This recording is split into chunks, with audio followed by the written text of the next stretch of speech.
부활하신 예수님이 제자들을 찾았습니다. 제자들이 모인 곳에 나타나셨어요. 11 제자들 뭐 하고 있었습니까? 밥 먹고 있었습니다. 음식을 먹고 있었어요. 제자들이 먹고 있을 때 예수님이 나타나신 것, 이것이 사실 의미심장한 그런 장면이에요. 왜냐하면 예수님께서 제자들을 지난 3년 동안 부르시고 훈련하셨잖아요.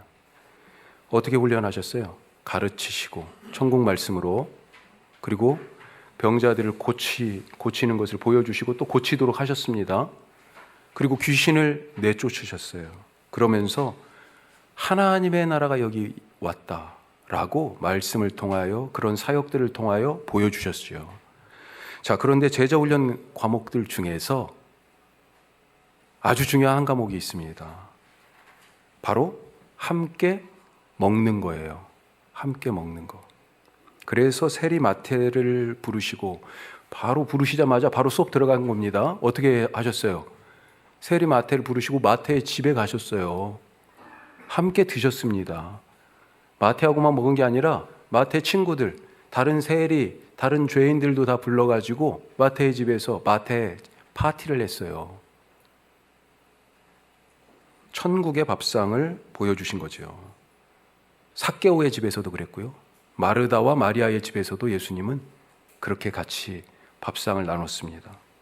어떤 때는 제자들뿐만 아니라 말씀을 들으러 온 엄청나게 많은 사람들, 5,000명도 넘는 사람들도 모였잖아요. 그들하고도 바로 이런 식사를 나누기도 했습니다. 오병이어의 기적이라고 얘기하죠.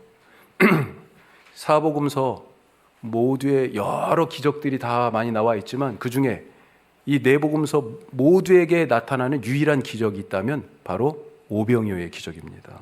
천국의 밥상이에요.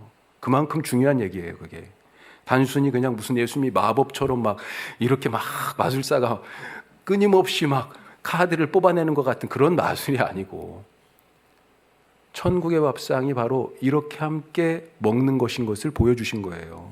그래서 예수님 하면 사람들이 떠올리는 이미지가 딱 있습니다. 뭐예요? 바로 먹고 마시는 것. 잘 됐죠? 그걸 꼬투리 잡는 거예요. 대적자들은 그래서 예수 먹기와 마시기를 탐하는 욕심쟁이, 세속적인 사람, 이런 식으로 사실은 비난하고 비꼬았습니다. 그러자 사람들도요, 바리새인들의 제자들이나 세례요한의 제자들은 금식하던데, 그렇게 경건한 삶을 위해서 힘쓰던데, 아니 예수와 그의 제자들 보니까 맨날 먹고 다니고 막 마시고 다니고, 야, 이거 정말 저 사람들이 영적 공동체야? 너무 세속적인 거 아니야? 그러면서 왜 당신들의 제자는 그들의 제자들처럼 금식하지 않냐고 묻기도 했어요. 예수님이 뭐라고 대답하셨습니까? 혼인잔치에 있는 사람들이 신랑과 함께 있을 때 금식할 수 있느냐? 지금은 먹고 마셔야 된다는 거죠. 하지만 신랑을 빼앗길 날이 오는데 그때는 금식할 것이다. 그럼 대답을 하십니다. 혼인잔치라고 이 먹는 것을 표현했어요. 맞습니다. 예수님의 밥상은 천국의 혼인잔치에서 구원받은 죄인들이 예수님과 함께 어울려 먹는 천국의 밥상이에요. 그걸 제자들하고 계속해서 지금 매일 훈련하고 보여주시는 거죠. 예수님의 밥상. 이 밥상이 얼마나 중요한지, 그래서 교회가 그것을 본받아서 모일 때마다 재현하고 있지 않습니까? 뭐예요 그게? 바로 성찬식이죠. 우리 개신교회가 조금 아쉬운 것 중에 하나가, 우리 교회도 매주일도 아니고 매달도 아니고 분기에 한 번 정도씩 하지만, 예배가 초대교회는 1부, 2부, 1부는 말씀 예전, 2부는 함께 나누어 먹는 예전, 이 두 가지였는데 이 하나가 사실은 지금 약간 뒷전으로 밀려 있죠. 하지만 교회가 지금까지 담아서 우리에게 지금 이렇게 전해 내려왔어요. 이 성찬식은 바로 예수님과 제자들이 매일 먹던 그 식사, 그 밥상이, 그 천국의 밥상이, 그것이 모델이에요. 특별히 마지막 날 십자가에 달려 죽으시기 바로 전날 저녁에 마지막으로 이 땅에서 드시던 제자들과의 마지막 식사, 그 최후의 만찬이 바로 성찬식의 모티브가 되는 거죠. 어땠습니까? 빵을 떼어주시고 포도주를 부어주시면서 이것을 먹어라. 이것은 너희를 위하여 주는 나의 몸, 나의 살. 이것은 너희를 위하여 부어주는 죄사함을 위하여 흘리는 나의 피, 바로 언약의 피다. 이것을 먹고 마시라고 이 식사를 통해서 먹고 마시는 것의 의미를 알려주셨어요. 그리고 이것을 행하여 나를 기념하라, 기억하라는 거죠. 이것을 행하여 주의 죽으심을 오실 때까지 전하라. 이 밥상의 의미가 바로 그거라고 가르쳐 주셨습니다. 그런데 제자들이 어때요? 밥을 우리가 언제 먹습니까? 매일 먹죠. 매일 먹는 우리의 밥상이 바로 예수님의 밥상, 천국 밥상입니까? 이 밥상에서 예수님이 가져오신 천국, 그 천국을 가져오시려고 자기의 몸과 피를 나눠주신 예수님을 기억하는 것, 이것이 바로 진짜 밥상의 의미예요. 자, 그런데 지금 제자들이 밥을 먹고 있잖아요. 그동안 이렇게 훈련 받았는데 먹는 건 바로 이런 의미야. 이 밥상은 바로 천국의 밥상이야 라고 그렇게 훈련을 받았는데 제자들이 지금 예수님 없는 상황에서 밥을 먹고 있어요. 그때 예수님, 부활하신 예수님이 들어오십니다. 예수님 표정이 어떻습니까 지금? 이 제자들 보고 있는 예수님의 얼굴이 어떤 모습일 것 같아요? 자, 14절 말씀. 자, 14절입니다. 그 후에 11제자가 음식 먹을 때 예수께서 그들에게 나타나사 그들의 믿음 없는 것과 마음이 완악한 것을 꾸짖으시니 이는 자기가 살아난 것을 본 자들의 말을 믿지 아니함일러라. 제자들을 꾸짖고 계세요. 이유가 뭘까요? 오늘 첫 번째 말씀.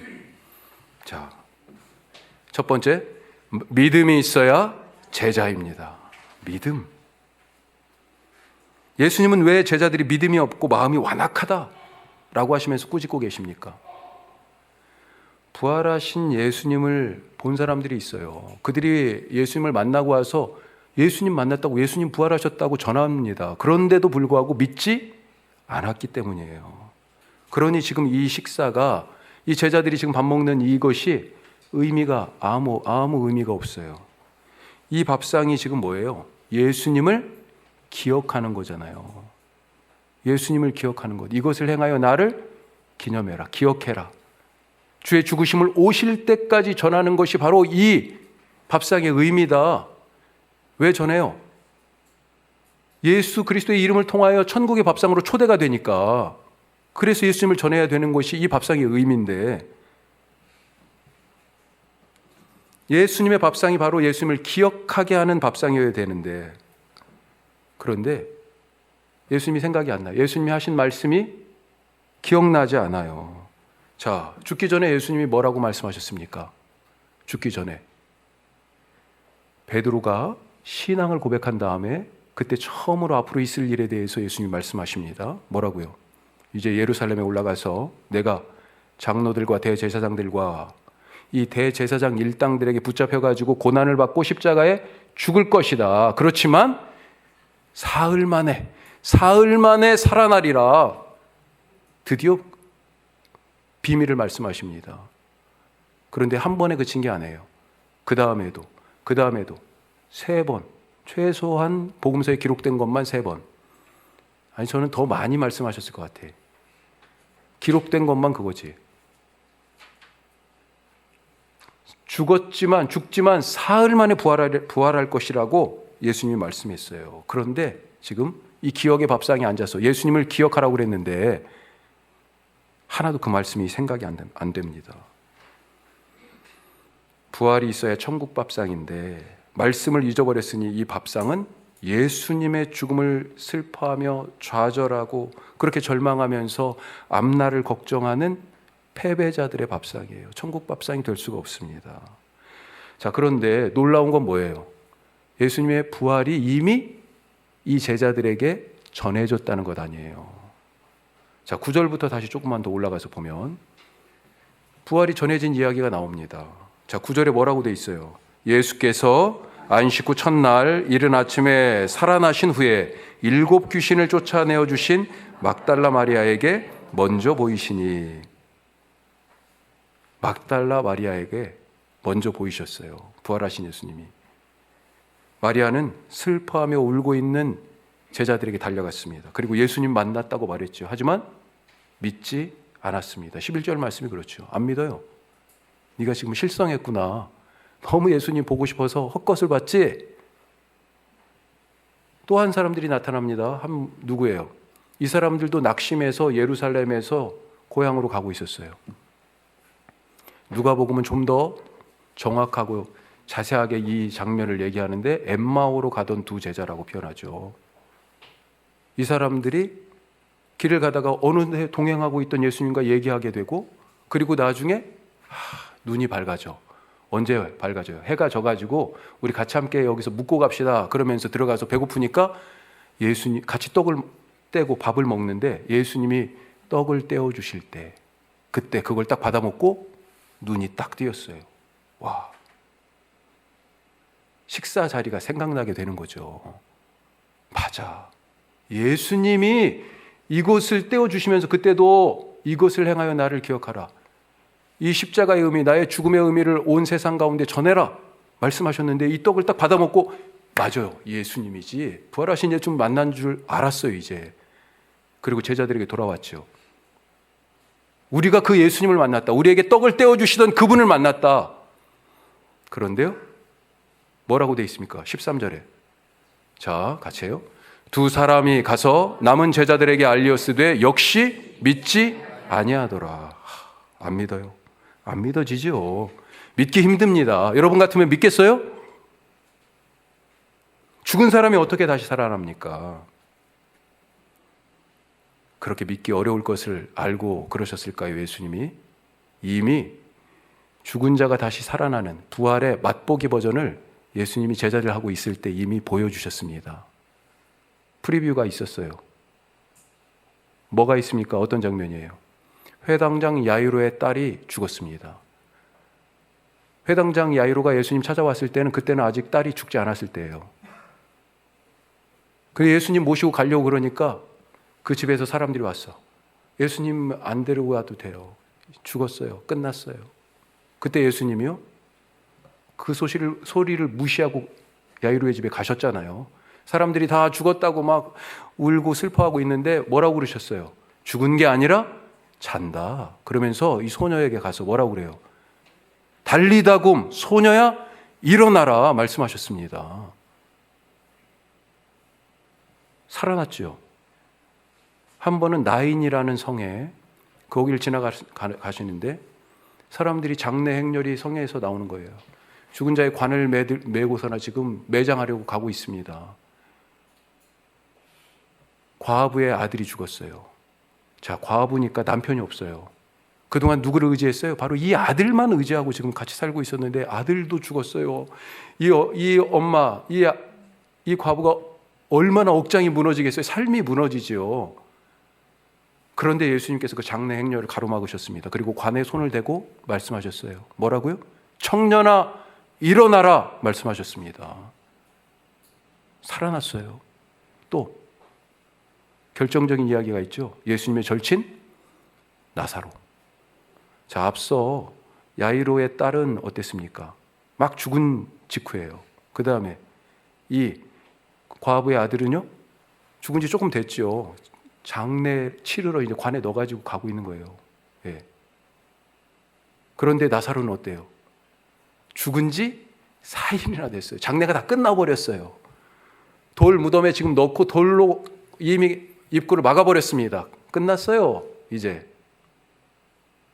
그런데 예수님이 뭐라고 그러셨습니까? 그 자리에서 그 무덤문을 향해서 나사로야 나오너라 걸어 나왔어요. 죽은 나사로의 부활 때문에 많은 유대인들이 예수님을 믿게 됐어요. 그렇지 않아도 지금 예수 때문에 골치 아파 죽겠는데, 아니 나사로의 이 부활 사건 때문에 사람들이 막 더 이제 예수에게 집중하네요. 그래서 대제사장들과 종교 지도자들이 어땠습니까? 예수를 죽일 생각뿐만 아니라 누구를? 나사로 저놈을 죽여야 되겠다. 나사로를 죽이려고 했습니다. 그랬었는데. 이건 뭐예요? 다 부활의 맛보기 버전이잖아요. 이제 진짜 본편이 나옵니다. 드디어 예수님이 부활하셨어요. 부활하신 예수님을 만난 사람들이 바로 이 부활을 증거하고 전합니다. 하지만 믿지 않습니다. 나 같으면 어떻겠어요? 내가 그 시대에 그 자리에 있었으면 어떻겠습니까? 어떤 선택을 했겠어요? 이렇게 믿지 못하는 사람들이 둘러 앉아서 지금 밥을 먹고 있는 거예요. 이것을 행하여 나를 기념하라 그랬는데 무슨 예수님을 기념해? 이것을 행하여 주의 죽으심을, 나의 죽음을 다시 올 때까지 전하라 그랬는데요. 예수님의 말씀, 부활에 대한 말씀 하나도 생각 안 나요. 이렇게 믿지 못하는 자들이 앉아 밥을 먹는 이 밥상, 그래서 이 밥상은 천국의 밥상이 결코 아닙니다. 이 밥상머리에서 무슨 얘기가 오고 갔겠어요? 그래, 예수님이 실패했어. 누가 지금 예수님이 이렇게 죽은 게 누구 책임이야? 왜 예수님은 가룟 유다 같은 사람을 제대로 뽑았을까? 책임을 이 자리에 없는 예수님한테 돌렸을지도 모르겠어요. 때로는 베드로한테 야, 네가 예수님을 옆에서 잘 보필했어야지. 그렇게 떠밀었는지도 모르겠습니다. 더불어서 어때요? 야, 앞으로 우리는 뭘 먹고 살지? 뭘 하고 살지? 이제 자기 살아갈 걱정이 되잖아요. 그런 얘기들 하고 있지 않았을까요? 예수님이 이 밥상에 오셔서 꾸짖을 수밖에 없었다는 거죠. 우리의 밥상은 어떻습니까? 먼저 내가 매일 같이 우리 식구들과 직장의 동료들과 친구들과 나누는 그 밥상이 예수님이 제자들과 함께 나누던 천국의 밥상입니까? 죄인과 세리도 다 같이 초대해서 함께 먹었는데 그런 낯선 사람들과 함께 먹을 수 있는, 그렇게 삶을 나눌 수 있는 밥상이 내 삶입니까? 예수님이 내 밥상에 오시면 뭐라고 하시겠어요? 내 믿음에 대해서 몇 점 정도 주실 수 있을까요? 믿음이 있어야 제자입니다. 그 믿음, 말씀 안에서 그 믿음이 회복되고 더 큰 믿음, 좋은 믿음으로 세워지기를 주님의 이름으로 축복합니다. 자, 두 번째, 같이 해요. 예수 이름으로 해야 제자입니다. 예수 이름으로 하시기 바랍니다. 예수로 말미암는다. 예수님을 통하여서 우리가 왔고 시작됐잖아요. 태초에 계신 말씀이 세상을 만드신 것처럼 그 말씀으로 우리가 이 땅에 지금 이 시대에 살도록 계획되었고 그렇게 지금 살고 있는 거예요. 예수님의 이름으로 사는 삶. 부활의 믿음을 회복한 제자들에게 자, 어떤 일이 일어난다고 말씀하세요, 예수님이.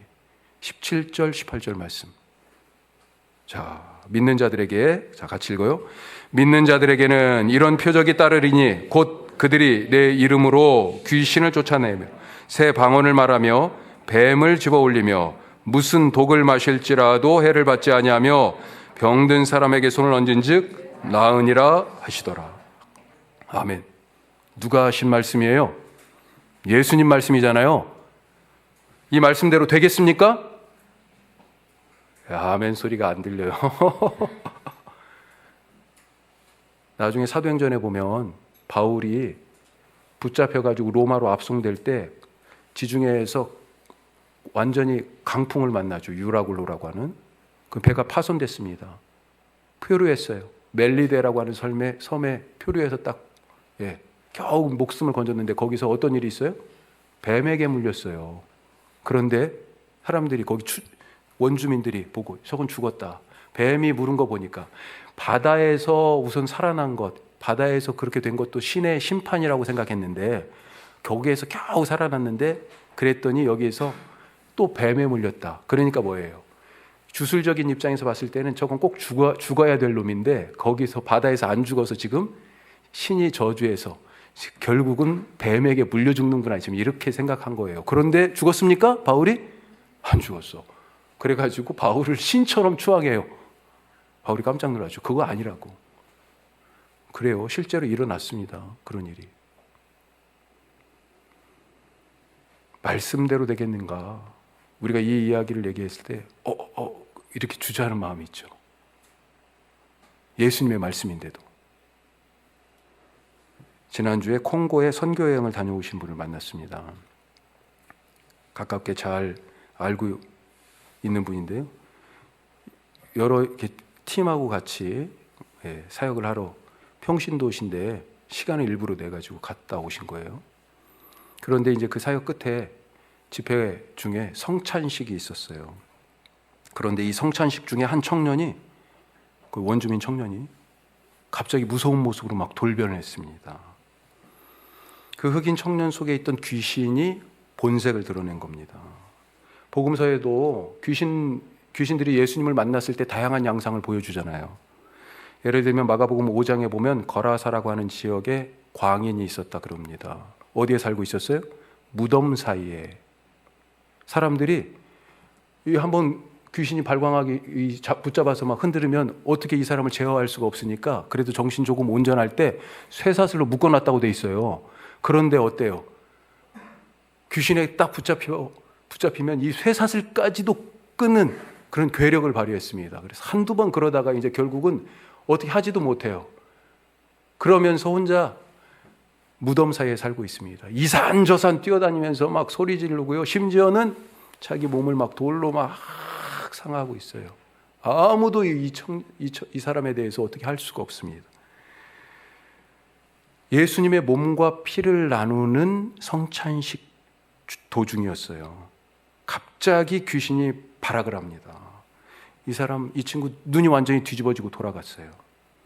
짐승처럼요, 네 발을 땅에 탁 붙이고 와 막 으르렁거리면서 막 위협하고 막 이빨을 드러내고 막 눈은 뒤집어졌고 별 이상한 소리를 다 내면서 순간 완전히 그 자리에 있던 모두가 다 얼음이 돼버렸어요. 그 분위기, 그 소리, 그 모습 압도당했죠. 무서워서 너무 갑작스럽고 당황하고 어떻게 해야 될지 모르겠고, 그때 저에게 말씀해 주신 그분이 이 형제에게 얘기합니다. 예수 이름으로 귀신아 나가라고. 막 크게 소리 지르면서 와 그러고 있으니까 그거보다 더 큰 소리로 막 그런 게 아니에요. 아주 그냥 담담하게 얘기했다는 거예요. 그리고 나서 조금 있다가 어떤 마음을 주시냐면 그 친구가 너무 불쌍히 여기는 마음을 주시는 거예요. 그래서 가서 안아줬대요. 그 친구가 안겨서 조금 있다가 숨을 쉬더니만 온몸에 힘이 쫙 빠지더래요. 이 일이 끝나고 이제 이분은 그 일행과 함께 돌아왔습니다, 한국으로. 그런데 돌아와서 놀라운 소식을 바로 전해 들었어요. 이 친구가 집에 돌아갔는데, 집이 가깝지는 않았나 봐. 집에 돌아갔는데 집에 어머니가 장님이었어요. 그런데 이 친구가 집에 가자마자 어머니가 눈을 떴어. 믿어집니까? 쉽지 않죠, 믿어지는 게. 그런데 이런 일이 일어나고 있어요.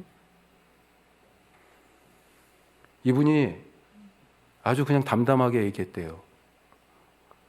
예수 이름으로 귀신아 나가라 말씀했는데 어느 말로 했을까요? 영어로? 그 사람들이 쓰는 원주민 말로? 한국말로 했대. 한국말로. 나는 예수 이름으로 말한 것밖에 없어요. 그렇게 얘기해요. 그런데 이런 귀신만 있습니까 지금? 귀신 들리지 않고서야, 우리 아까 집사님도 기도했지만 귀신 들리지 않고서야 어떻게 이런 전쟁을, 러시아 우크라이나 전쟁을 이걸 지금 2년째 이상 할 수 있어요. 거기 얼마나 무고한 사람들, 그 시민들이, 아니 군인들도 마찬가지고요. 그렇게 전쟁터에서 이유 없이 자기의 목숨을 끝낼 수가 있어요. 지금 팔레스타인 가자 지구에서 그 수많은 어린이와 여성들과, 아니 팔레스타인 유대인 할 것 없이 그 많은 사람들이 왜 그렇게 죽어야 되는 거예요? 이게 귀신 들리지 않고서야 이게 가능한 일입니까? 돈에 미쳐버린 사람들, 돈 귀신에 붙잡혔어요. 성공에 미쳐버린 사람들, 자기 욕망에 붙잡혀가지고 살인하고 성범죄를 저지르고, 요즘 그냥 이게 기사나 유튜브나 이렇게 딱 보면 막 그런 얘기들이 막 생각지 않게 나오잖아요.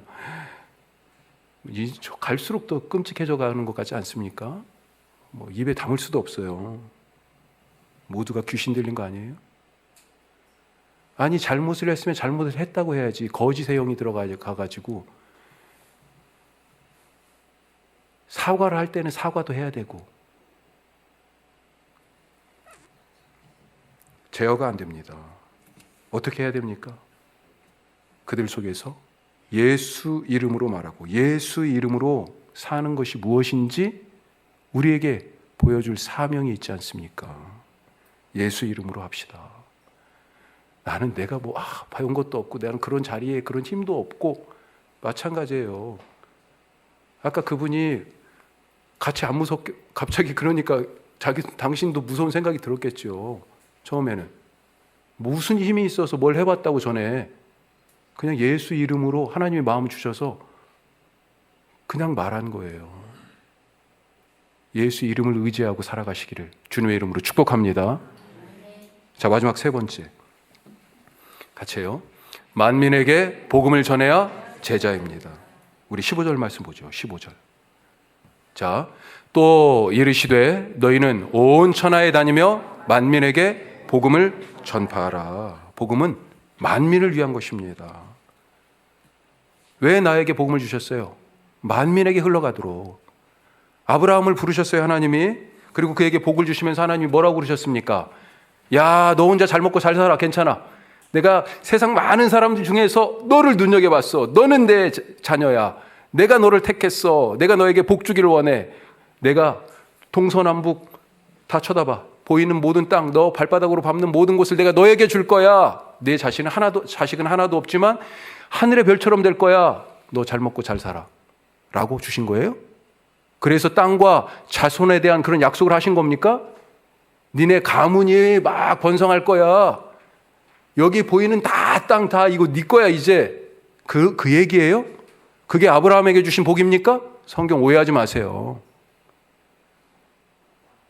내가 내게 지시할 땅으로 가라. 땅에 대해 약속하시고 너로 큰 민족을 이루고 자식 하나도 없는데 그렇게 약속하신 하나님의 이유가 있어요. 그 말씀 끝에 창세기 12장 3절 끝에 이렇게 되어 있습니다. 복을 주신 이유, 아브라함을 택하신 이유. 자, 같이 해요. 땅의 모든 족속이 너로 말미암아 복을 얻을 것이라. 바로 이겁니다. 아브라함에게 복 주신 이유는 아브라함 통해서 땅의 모든 사람들이 하나님을 알도록, 하나님의 땅에 살도록, 하나님의 자녀가 되도록, 그게 땅과 자녀에 대한 약속이에요. 제자들이 먼저 부름을 받고 예수님의 밥상에 둘러앉게 된 그 은혜, 천국 밥상에 참여하게 된 그 이유가 뭐예요? 바로 세상의 모든 사람들이 예수님의 제자가 되고, 그렇게 버려지고 소외되고 죄인이었던 사람 모두가 예수님의 밥상에 둘러앉아 천국의 밥상을 같이 함께 밥을 먹는 그날, 그 구원의 일을 위해서 부름을 받은 거잖아요. 그런데 만민에게 흘러가야 될 그 복음이 지금 어디에 있습니까? 흘러서 어디까지 왔어요? 나까지 왔잖아요. 그리고 어디에 있어요 지금? 나를 통해서 또 흘러갔습니까? 바로 그게 문제죠. 나에게서 멈춰 있으면 그건 복음이 아니에요. 복음은 관통하여 흘러가야 됩니다. 흘러가지 않으면 어떻게 해요? 하나님 부으십니다. 가두어 놓으면요 터져버립니다. 예루살렘 교회가 그래서 하나님께서 그것을 깨트리셨잖아요. 그래서 온 사방으로 흩으셨잖아요. 만민에게 가야 할 제자들이 지금 어디에 있어요? 자기들끼리만 웅크리고 앉아서, 이 밥상이 원래 승리자의 기쁨이 넘치는 밥상인데 실패자의 눈물로 누구누구 탓을 하면서 앞날 걱정하면서 지금 밥 먹고 있어요. 그러니 예수님이 와서 꾸짖으신 거죠. 믿음이 없어서 그런 겁니다. 오늘 우리가 선교주일로 지키고 선교 헌신을 합니다. 믿는 자가 헌신할 수 있고 믿는 자가 내게 주신 은혜를 만민에게 흘려보내기 위하여 땅끝까지 가는 사람이 돼요. 땅끝까지 가서 복음 전하라 하셨습니다. 어디가 땅끝이에요? 우리가 선교 동역지와 협력하는 것, 그것이 땅끝까지 가는 방편 중에 하나입니다. 그 전에 어디까지 갔어요? 우리가 이 선교지들을 통하여서 얼굴도 모르는 낯선 한국 땅에 온 외국인 노동자들에게 간 거예요. 우리 선교 협력지 정기적으로 협력하는 데는 없지만 전에 미얀마 사태 났을 때, 그렇죠? 우리는 미얀마에 가 있었던 겁니다. 탄자니아에 가 있었던 거예요. IT에도 우리가 나눈 적이 있어요. IT에도 가 있었던 거예요. 내 헌금이, 내 기도가, 내게 주신 그 복음이 땅끝에 서 있는 필리핀의 빈민들에게, 캄보디아의 학생들에게, 신학이 부재한 이 한국 교회, 그리고 복음을 한 번도 들어보지 못한 이주민 노동자들에게, 탈북 청소년들에게, 갈 길이 막막한 원주의 청소년들에게 그렇게 흘러가서 만민에게 복음을 전하라 하는데 사용되고 있습니다. 이런 헌신으로 우리의 삶을 매일의 삶에서 드릴 수 있는 믿음의 제자들 되시기를 주님의 이름으로 축복합니다. 기도하겠습니다.